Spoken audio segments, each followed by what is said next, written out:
right. What's going on, everybody? It's your boy, the Apostle Peter. I'm here with a special guest. A lot of y'all know her as my daughter, but tonight she's gonna be called Princess Arve. All right. So we have a few things we want to talk about. You know, she had something that she came up with. You know, during one moment when she was dreaming, she was like, "Hey, I think this would make a great podcast, Dad. Let's go ahead and get up on there one weekend, you know, and make it happen." So I'm like, you know what? That's pretty smart. Let's go ahead and do that. So now I got Arve here, and what she's going to end up doing, she's going to talk about things that she has regretted in her life. All right, I know. She's 9 years old. There's not many things kids can regret in their life. But at least she's looking at her life, seeing what she's done, what she can learn from it, and move forward and apply it in certain ways in her life. So we're going to go ahead and turn it over to Arve. That way she can start talking about exactly the things that she has regretted in life. So it's only going to be 3 topics because, you know, we start talking about a lot, you know, it keep running on. But we're going to keep it to a minimum. All right, so I have 3 things that I regret in my life. So one is bullying people. In school, I would bully people either because I just felt mad, and it's like, well, I just want to let my anger out or something like that. So I just take it on them, or I just bully. I don't know why, but I learned that treat people the way you want to be treated. And when I got bullied, it really hurt. So I was like, that's how people feel. They go home crying every day. So I didn't want that happening anymore. So number 2 is disrespecting my elders. For example, talking back, giving attitude, and interrupting. Another topic that I have, or another habit that I have, is that I usually like to get in adults' business, which is not good for kids to do. Right. Not to fall any disrespectful as well. Yeah. So, That's your 3rd topic? And then my 3rd topic would be that was still part of your 2nd. Not accepting that I am wrong and always saying I know when I don't even know. So when my dad's saying something and I was like, oh, I know, but I don't even know. I don't even know what he's talking about. Anything like that. So those are 3 things that I regret in my life. And now we move on to the podcast. No, this is the podcast. You know, this is everything that we're going to be talking about. But, you know, the 3 things that you mentioned was bullying, disrespecting, being disrespectful, and, you know, not taking accountability for your actions. Yeah. So we're going to start with the first one, you know, in regards to bullying. So tell us about a time, no names, you know, we don't pin anybody out there, but tell us about a time when you was bullying someone. How did it make you feel when you was bullying that person? Well, really, I never actually noticed. I when that time, you don't even care that you're hurting somebody, and you don't even actually notice that you're hurting somebody, but you just you're just letting it out. Well, that's how I usually feel when I'm bullying somebody. So okay. I just get mad at them and I start calling them names and I just start doing all these mean things to them and I just let it out and I don't even actually control myself and know that I'm doing this. Okay. And then how did it make you feel when somebody started bullying you? It made me notice that bullying is actually very harmful and it hurts in the inside, and all those kids that I bullied, they go home crying every day and knowing that they're going to have to come back to school and probably get bullied again the next day. That's true. So that's how I started feeling, and that's what I started to learn about when I started getting bullied. All right. That's good. That way you at least know exactly what those other kids was going through. Yes. You know, because you was bullied as well. Mm-hmm. And then, you know, next thing I'll talk about is regards to what did you do to change, you know, your behavior, your attitude towards bullying? Well, I did go to therapy. Would you say that worked for you? Kinda. At some time, I did say, I started making this saying that, the devil's controlling me. and all these different things. But I had to notice that no one else can control me but me. And my military counsel, she told me that I have to be specific about my words. I can't say, oh, I got mad because she made me mad. Right. And no one can control me. No one can make me mad. That's true. I can't be their puppet unless I want to be their puppet, and I'm allowing Them to control yourself. Yes, and I am giving them my anger, the anger that they want. And another thing that why I stopped was because I started noticing that usually sometimes the teacher only, like, she doesn't see what the person did to you first. She only sees the reaction. Right. And then you're the one getting in trouble. So why give them your reaction? Just ignore them. That's true. So that's what told me to stop bullying and stop being rude. That's true. No, and I'm glad that you brought that up. When I was around your age, I was bullied as well as a kid. And I did a couple bullying myself. You know, same situation. We was in the same shoes. You're my twin, you know? You're me reincarnated. Well, I'm still me. Whatever, how you want to play that. But anyway, so, you know, over time, I started learning, like, not to bully anybody. And what to do is just treat everybody with respect. Yeah. You know, and that's exactly what I did. And unless you disrespect me. You start disrespecting me, yes. As you said, don't give nobody your energy. Mm-hmm. But then, where I was growing up at, it was a rough environment. Whereas though people going to bully you, they're going to try to mess with you and all that other stuff. You have to stand your ground. You don't want to be that person and keep running away from a fight or whatever the case may be, because it's going to harm you later on. And but that was my situation then. You know, now it's easy for me to be like, you know what, I'm not going to, you know, entertain that movie. Yeah, like sometimes, like I told my counsel, I was like, it's hard to stop giving somebody your energy, like, because they're making you, or not making you so mad, but like you're getting so mad at what they're doing to you, and it's like your body can't control it. It's like, yo, stop messing with me. Stop making me mad, or not making me bad, but stop bullying me, stop hurting me. And then like soon you're over it and you let it out. That's true. But well, I appreciate that. You know, thank you for sharing your input and your insight in regards to the whole bullying thing. Yeah. And we're gonna roll into the whole disrespecting. What are some ways? So tell me about, you know, a story where you was disrespecting somebody or being disrespectful. Well, sometimes, you know, I'm young and I'm not supposed to be treating adults disrespectful. Period. People older than me disrespectful.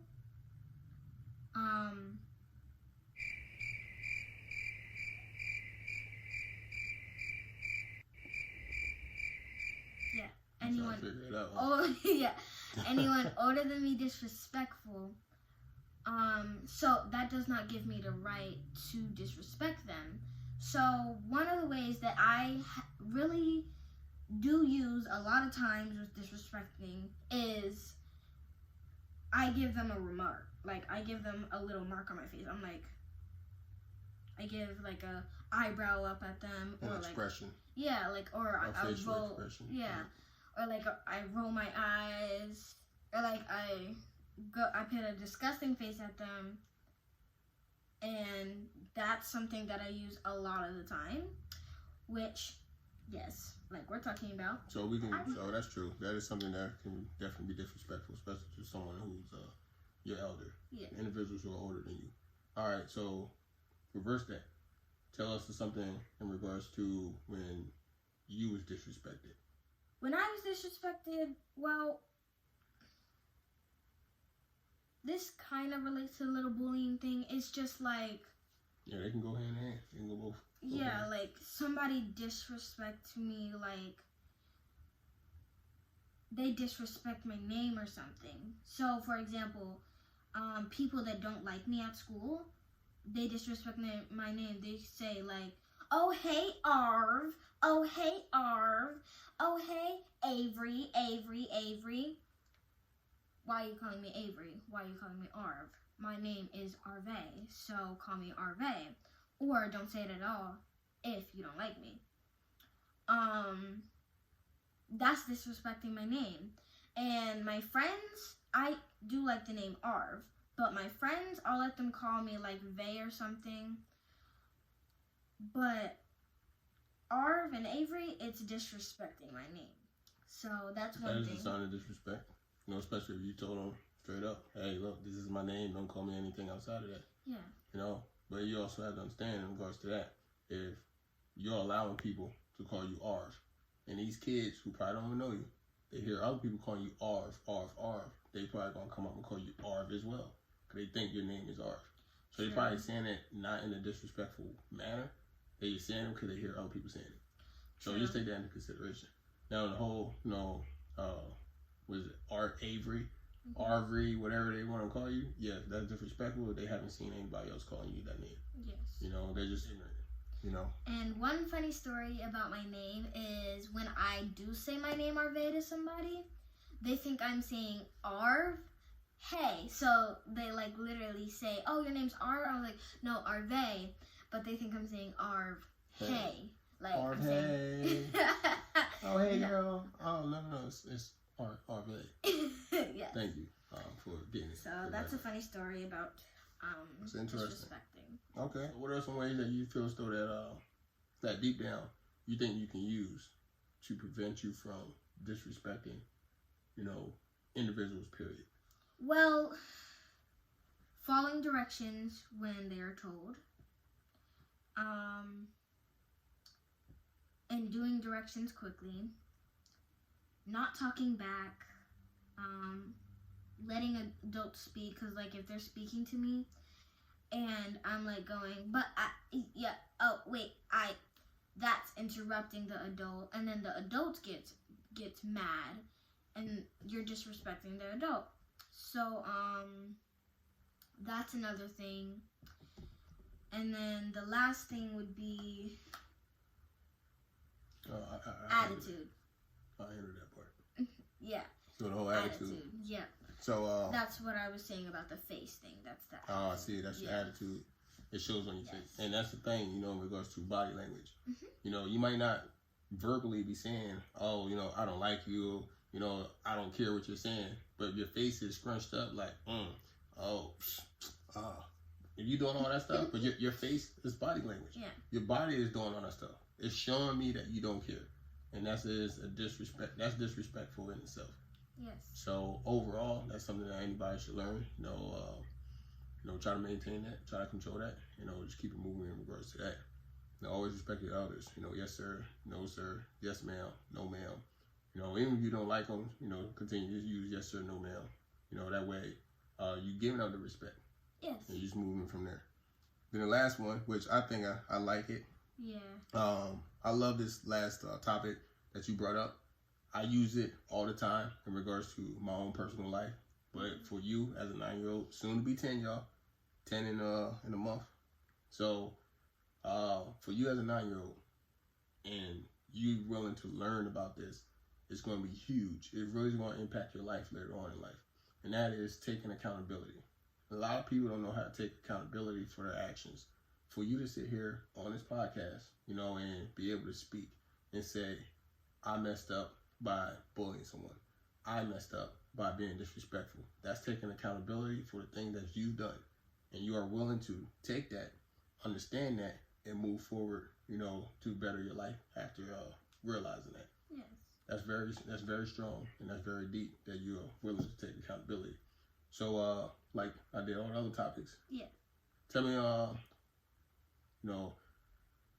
you pretty much gave us examples of taking accountability for disrespectful and bullying.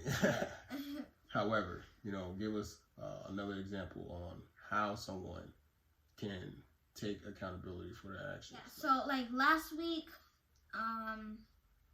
it kind of matches the meaning, but last week in class we learned about integrity, and integrity is like basically telling the truth and like doing the right thing without nobody being around. Exactly. So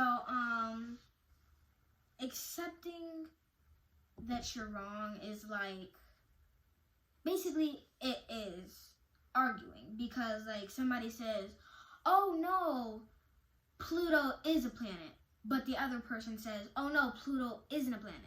And then you're saying, Pluto is, Pluto isn't, Pluto is, Pluto isn't. And the person who is wrong, which Pluto isn't a planet, they don't accept that they're wrong. And like most people, some people, they do look up, oh, is Pluto a planet, yes or no? And you can't have a debation unless you know your facts, which my dad does teach me. You can't have, like, you can't debate with somebody, you can't argue with someone and say this and this and this, and you don't even know the facts about it. Most arguments start off with opinion stuff. Yes. You know, they're like, oh, well, I think. That's how you know. Oh, yeah. There's nothing factual about it when you say, oh, I think. If you're going to have an argument, at least have the ammunition to back your point of view up. Yeah. But, yeah, you know, but in regards to the whole taking accountability, you know, you, like I said, you already touched the bases on that in regards to your first two examples. One of the things how I take my accountability is, you know, I accept feedback. So I talk to people. I let them know, like, hey, listen, you know, I've been going through this. This is what I've been doing. Do you think I handled that right?